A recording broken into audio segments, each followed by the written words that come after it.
Welcome to divine Buddha. एक समय की बात है। एक नगर में एक व्यापारी रहता था। वह अपने और अपने परिवार का भरण पोषण के लिए नमक का व्यापार किया करता था। उसके परिवार में उसकी पत्नी और 2 पुत्र थे। व्यापारी के दोनों पुत्रों का स्वभाव एकदम विपरीत था। जहां एक और उसका बड़ा पुत्र बहुत ही संकोची और शर्मीली स्वभाव का था। उसे किसी से भी बात करने में शर्म आती थी। वहीं छोटा पुत्र बहुत ही बहुमुखी और खुले स्वभाव वाला था।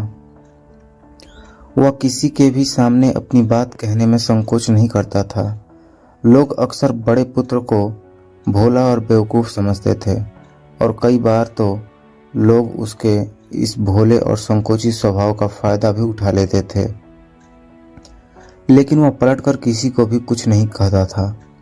व्यापारी अपने पुत्र के ऐसे स्वभाव के कारण उस पर बहुत अधिक नाराज रहता था। ठीक से बातचीत न कर पाने और शर्मीले स्वभाव के कारण व्यापारी ने कई बार अपने बड़े पुत्र की पिटाई भी कर दी थी। हालांकि बार बार उस पर गुस्सा करने और पीटने की वजह से व्यापारी के बड़े पुत्र का स्वभाव सुधरने की बजाय और खराब हो गया था। अब शर्म और संकोच के साथ उसके अंदर डर भी बैठ गया था। आत्मविश्वास की कमी की वजह से बड़ा पुत्र बचपन से ही बहुत अधिक परेशान रहने लगता था। अपने डर की वजह से वह परीक्षा में याद किए हुए प्रश्न के उत्तर भी भूल जाता था और उन्हें लिख नहीं पाता था। इसी कारण उसकी शिक्षा भी ठीक ढंग से पूरी नहीं हो पाई। बड़ा पुत्र जब और बड़ा हो गया तो व्यापारी ने उससे अपने साथ व्यापार में हाथ बटाने के लिए कहा। अपने पिता के प्रति डर के कारण वह व्यापार में हाथ बटाने के लिए तैयार हो गया। लेकिन वह व्यापार में कई बार ऐसी गलतियां कर देता था जिससे व्यापारी उस पर बहुत अधिक क्रोधित हो जाता था। एक दिन की बात है, व्यापारी किसी काम से शहर गया हुआ था और उस दिन दुकान पर उसका बड़ा पुत्र बैठा हुआ था। तभी कुछ लोग आए और उन्होंने बड़े पुत्र से कहा कि हमें तुम्हारे पिता ने भेजा है और उनका यह संदेश है कि इस समय दुकान में जितनी भी नमक की बोरियां रखी हुई हैं वह सब हमें दे दो। तुम्हारे पिता ने नमक की सभी बोरियों को शहर मंगवाया है। व्यापारी का पुत्र उनसे प्रश्न पूछने की हिम्मत जुटा ही रहा था कि वे दोनों आदमी दुकान के अंदर घुस गए और वहां जितनी भी नमक की बोरियां रखी हुई थी उन सबको अपने घोड़े गाड़ी पर लाद कर ले जाने लगे। व्यापारी के पुत्र ने उन्हें रोकने का प्रयास किया, लेकिन संकोच और डर के कारण वह उनसे कुछ कह नहीं पाया। उसने मन ही मन सोचा कि अगर मैं इन्हें नमक ले जाने से रोकता हूँ तो पिताजी मुझ पर नाराज होंगे। कुछ दिनों बाद जब व्यापारी शहर से वापस आया तो दुकान को खाली देखकर उसने अपने पुत्र से पूछा, नमक की बोरियां कहाँ गई? दुकान इतना खाली क्यों है?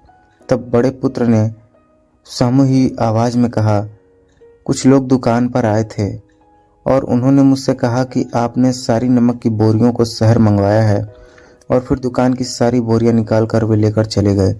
यह सुनते ही व्यापारी अपना सिर पीट लिया।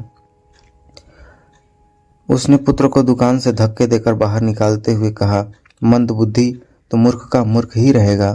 वे लोग तुझे बेवकूफ़ बनाकर सारा नमक लूट ले गए। तूने मेरा बहुत भारी नुकसान करवा दिया। अब यहाँ से चला जा और घर वापस मत आना। अगर तू वापस आया तो मैं मार मार के तेरी खाल उधेड़ दूंगा। व्यापारी का पुत्र इस घटना से बहुत दुखी हुआ।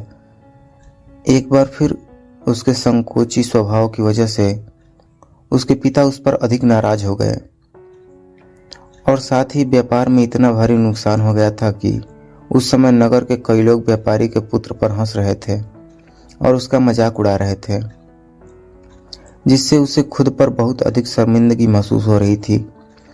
यही वह समय था जब उसने मान लिया कि अब उसका कुछ नहीं हो सकता। वह हमेशा मूर्ख का मूर्ख ही रह जाएगा और इस समाज में रह रहे लोगों के साथ कदम से कदम मिलाकर कभी नहीं चल पाएगा। यही सब सोचता हुआ व्यापारी का पुत्र नगर से बाहर आ गया। एक नदी के किनारे बैठकर खूब रोया। गहरे पानी को देखकर उसके मन में कुछ विचार आया अब उसके जिंदा रहने का कोई फायदा नहीं। उसने निश्चय कर लिया कि आज इस नदी में डूबकर वह खुद को समाप्त कर लेगा। असफल जीवन जीने से अच्छा है कि वह खुद को समाप्त कर ले। उसने जैसे ही नदी में छलांग लगाई और डूबने लगा तो उसी नदी में स्नान कर रहे एक बौद्ध भिक्षु ने उसे बचा लिया और नदी से बाहर निकाल कर लाए। व्यापारी का पुत्र बौद्ध भिक्षु पर नाराज होने लगा और कहने लगा कि आपने मुझे क्यों बचाया है? इस असफल जीवन को जीना नहीं चाहता। बौद्ध भिक्षु ने उसे समझाते हुए कहा कि जीवन एक बार ही मिलता है और अगर तुम जीवित ही नहीं रहोगे तो असफलता को खत्म करके सफल कैसे बनोगे? तब व्यापारी के पुत्र ने कहा कि मेरे जीवन में बहुत अधिक समस्याएं हैं और यह समस्याएं मेरे शर्मीले और संकोची स्वभाव की वजह से हैं। मैंने अपने डर और संकोच की वजह से अपने पिता का भारी नुकसान करवा दिया। मैं एक अच्छा पुत्र नहीं हूँ।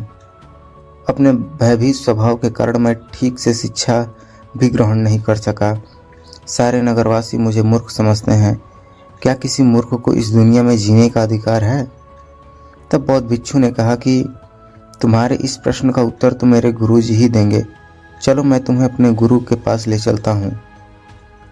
व्यापारी के पुत्र ने कहा वह किसी से बात नहीं करना चाहता। आज वह अपना जीवन समाप्त करके ही मानेगा। किंतु बौद्ध भिक्षु के बार बार समझाने पर वह उनके साथ चलने के लिए तैयार हो गया।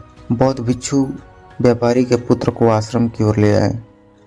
वहां पर व्यापारी के पुत्र ने देखा कि एक महात्मा पेड़ के नीचे ध्यानमग्न अवस्था में बैठे हैं। तभी बौद्ध भिक्षु ने उन महात्मा की ओर इशारा करते हुए कहा, यह हमारे गुरु गौतम बुद्ध हैं। दोनों ने गौतम बुद्ध को प्रणाम किया। बुद्ध ने उत्तर में एक मुस्कुराहट के साथ अपने हाथ उठा दिया। वह नौजवान वहीं पर बैठ गया और बुद्ध को देखकर जोर जोर से रोने लगा।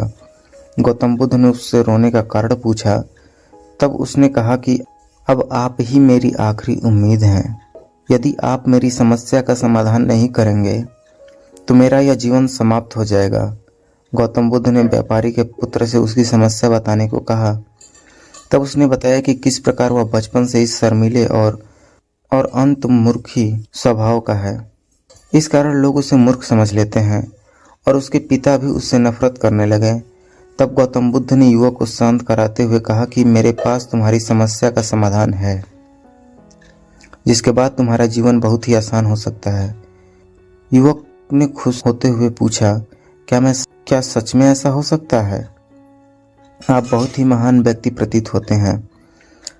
आपके तो कई शिष्य भी होंगे। हे महात्मा, मैं भी आपका शिष्य बनना चाहता हूँ।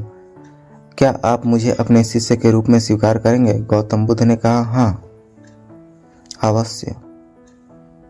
उस युवक ने कहा, ठीक है गुरुदेव, अब आप मुझे वो उपाय बताइए जिससे मेरा जीवन बदल जाए। गौतम बुद्ध ने कहा, लेकिन पहले तुम्हें मेरे कुछ महत्वपूर्ण कार्य करने होंगे। अगर तुम मेरा यह कार्य कर दोगे तब मैं तुम्हें कुछ ऐसा उपाय बताऊंगा जिससे तुम्हारे जीवन में सब कुछ ठीक हो जाएगा और तुम्हारे पिता भी तुमसे प्रसन्न रहेंगे। गौतम बुद्ध ने आगे कहा, आज से ठीक 3 दिन बाद मैं तुम्हें ऐसा उपाय दूंगा जिससे तुम्हारा जीवन पूरी तरह से बदल जाएगा। लेकिन इन 3 दिनों तक तुम्हें मेरे सभी कार्य करने होंगे, जैसा जैसा कहूँ। अगर मैं जैसा कहूँ तुम वैसा ही कार्य करने में सफल रहोगे तो 3 दिन बाद तुम्हारा जीवन बदल जाएगा। तुम्हारा पहला दिन कल से शुरू होगा। अभी जाओ और जाकर आश्रम में ही आराम करो। अगले दिन की सुबह होते ही व्यापारी का पुत्र गौतम बुद्ध के पास पहुंचा और बोला, हे गुरुदेव, मुझे पहले दिन का कार्य बताइए। गौतम बुद्ध ने कहा कि तुम्हें 20 अजनबी व्यक्तियों से बातचीत करनी है, उनका हाल जानना है। इसका लेखा जोखा शाम तक लेकर आना। व्यापारी के पुत्र को अंदर से बहुत डर महसूस हुआ, लेकिन उसने गौतम बुद्ध को हाँ कह दिया। फिर वह निकल पड़ा 20 अजनबी लोगों से बातचीत करने। शुरू में तो उसे बहुत अधिक संकोच लग रहा था। कई लोग तो उसे डांट कर भगा भी देते थे, लेकिन उसके सामने अपने जीवन बदलने का यही एकमात्र उपाय था। आखिरकार कोशिश करते हुए उसने 20 अजनबी लोगों से उनके नाम और व्यापार का लेखा जोखा प्राप्त कर लिया। शाम होने पर जब वह गौतम बुद्ध के पास पहुंचा तो खुश होते हुए गौतम बुद्ध को बताया कि आज का कार्य उसने सही ढंग से पूरा कर लिया है। यहाँ तक कि कुछ लोग तो उसके मित्र भी बन गए हैं। दूसरे दिन की सुबह होते ही वह नौजवान गौतम बुद्ध के समक्ष पहुंचा। तभी गौतम बुद्ध ने कहा, आज का कार्य है तुम्हें आश्रम में रहकर 100 शिष्यों को संबोधित करते हुए उन्हें जल के उपयोग के विषय में पढ़ाओ। गौतम बुद्ध की यह बात सुनकर व्यापारी का पुत्र हक्का बक्का रह गया। उसने कहा कि आप मुझसे यह किस प्रकार का कार्य करवा रहे हो? मैं अपनी शिक्षा ठीक से पूरा नहीं कर पाया, इसलिए मैं पढ़ाने का कार्य नहीं कर पाऊंगा। तब गौतम बुद्ध ने कहा, ठीक है, फिर मैं तुम्हें उपाय भी नहीं बताऊंगा। व्यापारी के पुत्र ने विनती करते हुए कहा कि आप जानते हैं कि मेरी शिक्षा अधूरी है, फिर मैं बालकों को शिक्षा कैसे दे सकता हूँ? गौतम बुद्ध ने हल्की सी मुस्कान भरते हुए कहा कि यहाँ सिर्फ मैं जानता हूँ कि तुम्हारी शिक्षा अधूरी है, वे बालक नहीं जानते हैं। तुम हर दिन अपने जीवन में जल का उपयोग करते हो, यही सब बातें उन बालकों को जाकर बतानी है। अंततः जब व्यापारी के पुत्र के पास कोई बहाना शेष नहीं बचा तो हिम्मत जुटाकर वह उन बालकों के पास पहुंच गया। शुरू में तो उसके हाथ पैर कांप रहे थे, लेकिन आखिरकार उसने बालकों को जल के महत्व के बारे में बताना शुरू कर दिया। उसने बालकों को जल के 5 विशेषताएं बताईं और जल्दी ही वहां से भाग आया। गौतम बुद्ध के पास पहुंचकर उसने बताया कि बहुत अधिक डर लग रहा था, किंतु मैंने बालकों को जल के 5 विशेषताएं बताई हैं। गौतम बुद्ध ने कि जाओ और एक कोशिश करके आओ। उस नौजवान ने एक बार फिर हिम्मत जुटाई और बालकों को जल के महत्व के बारे में पढ़ाना शुरू किया। इस बार व्यापारी के पुत्र को बिल्कुल भी घबराहट नहीं हो रही थी। उसने पूरे आत्मविश्वास के साथ बालकों को जल के विषय में पढ़ाया। तब गौतम बुद्ध ने उसकी प्रशंसा करते हुए कहा कि तुम अवश्य ही साहसी हो। गौतम बुद्ध के मुख से अपनी प्रशंसा सुनकर वह युवक बहुत प्रसन्न हुआ। युवक जब तीसरे दिन गौतम बुद्ध के पास आया तो गौतम बुद्ध ने उससे कहा कि आज का कार्य तुम्हें कुछ अजीब लग सकता है, किंतु आज तुम्हें अपने पिता से मिलने जाना है। गौतम बुद्ध के मुख से यह बात सुनकर वह युवक अधिक डर गया। उसने तुरंत कहा कि नहीं, मैं अपने पिता के सामने नहीं जा सकता हूँ, मुझ में इतनी हिम्मत नहीं। गौतम बुद्ध ने कहा, ठीक है, फिर मैं उपाय भी नहीं बताऊंगा। अंततः व्यापारी के पुत्र को गौतम बुद्ध की बात माननी पड़ी। गौतम बुद्ध ने उसे समझाते हुए कहा कि अपने पिता के पास जाकर उनसे क्षमा मांगना और कहना कि वे तुम्हें एक और अवसर दें ताकि तुम खुद को बुद्धिमान साबित कर सकोगे। गौतम बुद्ध के कहे अनुसार उस युवक ने पूरे आत्मविश्वास के साथ अपने पिता का सम्मान किया और उनसे क्षमा मांगी। आखिरकार व्यापारी ने अपने पुत्र को क्षमा कर दिया और उसे एक और अवसर देने के लिए तैयार हो गया।